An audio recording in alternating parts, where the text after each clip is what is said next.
Okay, cool. So, hi everyone. My name is Aviram, and I'm going to talk to you about A/B testing. In the last 6 years, I've been here at Monday, and I know A/B testing fairly well. My first 2 years were in the growth team, the first growth team of Monday, which was responsible for running most of the tests, the A/B test in the company back then.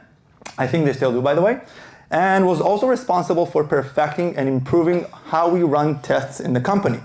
And we had some very, very important, meaningful, painful lessons learned along the way, and I'm even going to share one of them with you. Fast forwarding, for the last 3 years, I moved to switch sides, and I'm now part of the Data Insights team in Big Brain, the team that is responsible, among other things, for building and developing our amazing in-house A/B testing tool, which we like to call the experimentation platform. What are we going to cover today? First, we're going to talk about what is an A/B test. We're going to align on what is an A/B test. We're going to talk about why you should care about it, okay? How you can utilize what we're going to learn on your day-to-day. And last, we're going to talk about our testing system, right? We're going to do a little bit of a show-off, if you will. So cool. Let's dive right into it. What is an A/B test? At its core, okay, A/B test is a statistical research method that allows us to measure the impact of our change. Okay, the most common example you usually get is that you have a website with a button. Let's say it's a sign up button. And let's say you want to increase those clicks on that button. So we change the size of the button, or we change the color of the button, and we run it as an A/B test to see what drives our users for action. In order to run a successful test, we need to follow these 4 rules. 1, you need to have a solid hypothesis before you run the test, before you design the test. Your test goal is either to prove or disprove your hypothesis. What is an hypothesis? We'll see in a bit. Next, you run your test, your new version, always against the control, the current running version, never against another test. Third, you only make one change at a time. Let's go back to the button example. You don't change the color and the size on the same test. Why? Because if you do, you miss on an opportunity to learn what motivated our users for action. It might be either, but you wouldn't know. So you only make one change at a time.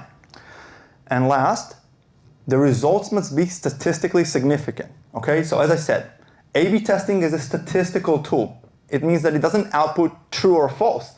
Rather than that, it outputs the confidence that we have in the results that we're seeing on the screen. So we will usually aim to be above 90% confident in the results. This is what we will call statistically significant. So let's take all these 4 rules that we just learned and apply them on the test we just seen earlier. So with the blue button, the hypothesis was that when users first sign up into the system, they get overwhelmed and disoriented with all the things there's to click and to see, and they don't know how to add their content. They're having a hard time adding their content. Because you want to add a row, you have to click here. And you want to add a new column, you have to click over there. And if you want to add a new view, you have to click on a third place. And our hypothesis was that if we make it easier for them to add content, it'll make it easier for them to see the value of the system, or increase the likelihood of them to converting into paying users. So we designed this test, okay, which was the blue button that consolidated all the different content adding actions into one place, the blue button. We ran this button against the control, and we only make one change for that test. We only added the button. We didn't add the button and change the layout. We didn't add the button and change the status colors. One change at a time. And we waited enough time and gathered enough data for the results to be statistically significant. And you all saw the impact before. Now this leads me to the other point, my other point. We just saw what we call a winning test, okay? A test that caused an increase in our KPIs. But the goal in A/B testing is not about the win, it's about the learn, okay? A successful A/B test is something that we can say we've learned something about our users, okay? And not necessarily something that increased our KPIs, because knowing what motivated our users is as equally as important as knowing what did not motivate them, okay? And why is this important? Because when you go into a testing routine, you develop some kind of a cycle, okay, where you first focus on a specific area and learn all you can do about it, okay? Let's say we focus on the sign-up phase, and we find there is a huge drop between the second and the third steps of the sign-up. So we develop an hypothesis why there's a drop. We think because the next button on that step is below the fold. Okay, so we test it. We move the button above the fold. We see what happens and we gather the results. And with those results are then the foundations for our next session of learnings, which then turns into more hypotheses and so on and so on. So today's results are the basics for our next hypothesis and our next learnings. Okay, so now that we're aligned on what is an A/B test, here's a fun anecdote. One test creates two versions, right? One with the button and one without the button. That means two tests creates four versions of the product, right? You can see the distribution right here. You either get a version with no variants, a version with the first test variant, a version with the second test variant, and a version with both test variants. Now, my question is, with that in mind, how many different active versions of Monday are currently out there? Wait, Malay is a good answer, but let's be more specific than that. Show of hands, also in the Zoom, I think you have that feature. Who thinks more than 100? Okay, more than 1,000. More than 10,000. More than 100,000. More than 500,000. Oh, well, we have some brave souls in the crowd. Okay, so we actually have more than 8,300,000 different versions that are currently active in the product. And I know what you're all thinking. How does CX able to answer all tickets at all with all those different versions? Well, because they're superheroes, my friends. It's But how did we get to that number? This is why, because we got to this number because we tried to test everything, okay? Every new feature, every translation change, you name it, we tried to test it. And I went and I checked how many active tests we currently have on the product. We have 23 tests. Each creates its own two version. And to calculate all the possible permutations, you have to trust me on this one with the math. You do it 2 to the power of 23, which gets us to this number, which is pretty insane when you come to think of it. So we've aligned on what is an A/B test, and that is amazing that CX can even answer tickets. But why you should care about it, okay? Usually when we talk about A/B tests, we talk about it in the context of the product. But A/B tests, if you follow the rules that I just showed you before, can be applied anywhere on the company, on your day-to-day. It basically can do and help you measure anything. That is because at its core, A/B tests help us to measure and to know what is the impact of our change, okay? I don't know how many of you listened and were here yesterday, but Adva gave an amazing lecture about how they use data on Startup for Startup, right, to improve their metrics. And she didn't use the word A/B test, but she followed exactly those principles, okay? She used an hypothesis, and then she tested the hypothesis, and then she took the results and built on top of those, and she saw amazing results. And this is just one example on how you can leverage A/B tests for your day-to-day outside of the product, okay? Let's say you're a salesperson. You want to increase the conversion rate of your outreach calls, okay? So you take half of the calls, do them on your regular hour, and take the other half on another time. You run with this for a couple of days, a couple of weeks, gather enough data, and decide which one works best for our clients. Which leads me to my next point. Using A/B test helps us create not just a better product, okay, but a better company. Because we don't have to use A/B test just on the product.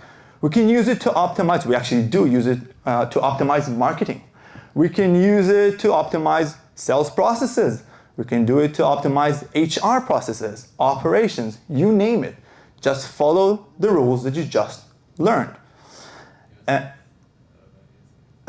And last but not least, this is my favorite, it shifts the conversation from opinion-oriented conversation into data-oriented conversation.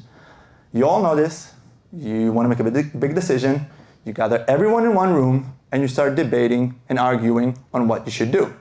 And usually what happens is that the person with the loudest voice, usually Boaz, not always, and the highest rank in the room, or the highest person with the highest rank in the room, makes the decision for you, okay?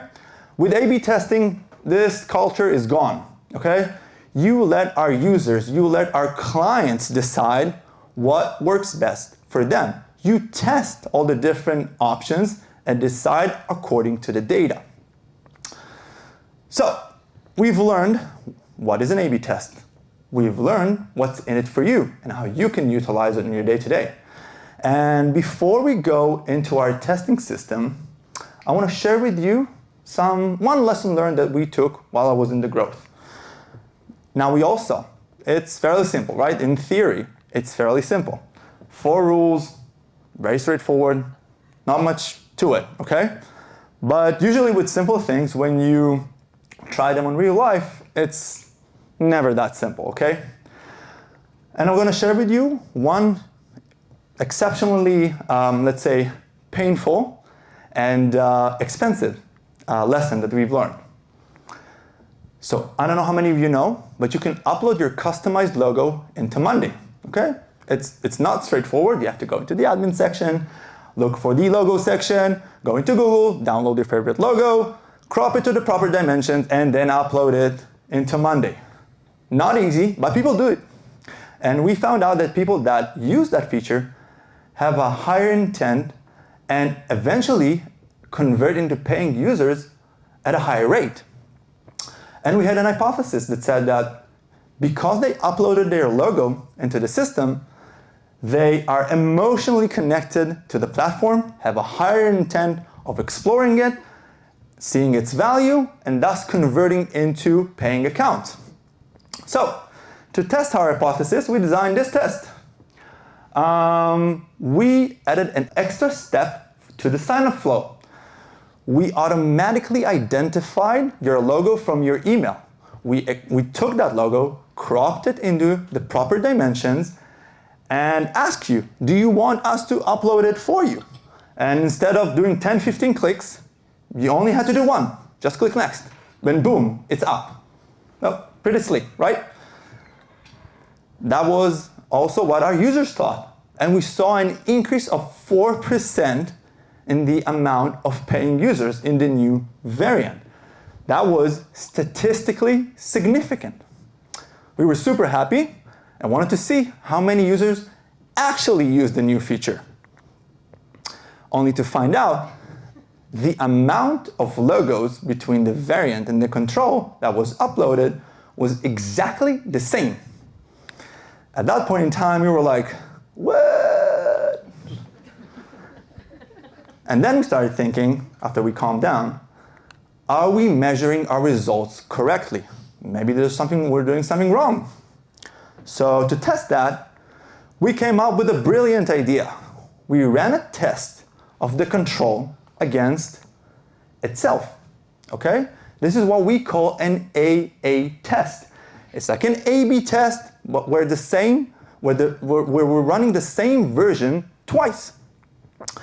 And what we expect to see is that we couldn't decide on a clear winner, right? Because it's the same version. It's exactly the same. Well, wrong. We ran it once and we saw that version B won over A by 5%. Statistically significant. So we said, okay, it's a statistical tool. It has its, hiccups every now and then. Let's just do it again and see what happens. So we did. We ran it again, and again, and again, and again, and again and again, hundreds of times, and every time one of the versions won over the other by up to 5%, statistically significant. Then we dug in deeper because we had no other choice, and we found out there's a certain bias in our population, okay? Whether it's how we do our marketing campaigns, there's a certain bias in the population that goes into the platform.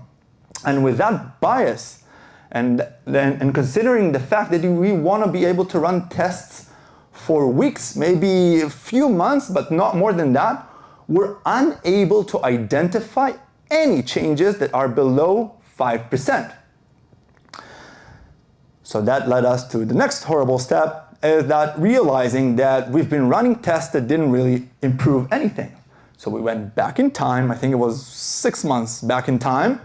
We took all the tests that won by up to 5%, accumulated their ARR or revenue or collection, I don't know what it was, and dropped it to 0 because we could not attribute the uplift in the metrics to those tests. But even worse than that, it doesn't end here. Remember I showed you the cycle? There were company level decisions that were based on top of those winning tests. And we did follow-up tests on top, based on those decisions, based on those results. And we had to challenge everything and do everything over again. And that was a very expensive, time-costly, and frustrating lesson learned. Which, by the way, shows you how, in one hand, when A/B tests done right can be super meaningful and impactful from the company, and how devastating it can be when done wrong, okay? So, to our last topic, our testing system. Before we go into how it looks like, let's first understand how it works in general. A user comes into Monday, loads the board, loads the website, whatever. The minute he goes into Monday, we then draw the variant or the control for a specific test. We decide what the user sees at that point in time. It doesn't necessarily see the test yet, okay? Let's imagine, I don't know how many of you know, like the payment dialog. In order to see it, you have to click the upgrade button. We don't see it at the beginning, but we still decide on a variant when you enter the system. We'll let the user browse, okay? Click here, click there, boom, he gets exposed to the test. And only then we start tracking his actions, what he's doing, where he's going, in order to decide, and we stream everything to BigBrain, okay? Which then can decide, it uses that information in order to decide which one of the versions is the winning version, which one of the versions is the better version. So you understand the gist, but how does it actually look like, okay? So here it is. I know, it's not the prettiest thing on the planet, but we're working on it. We'll have a new version up in a few weeks. And this is also the entry screen, okay? What you can see here is basically a list of all of our currently running tests with some high-level information about each test. But that's not actually why this tool is so powerful.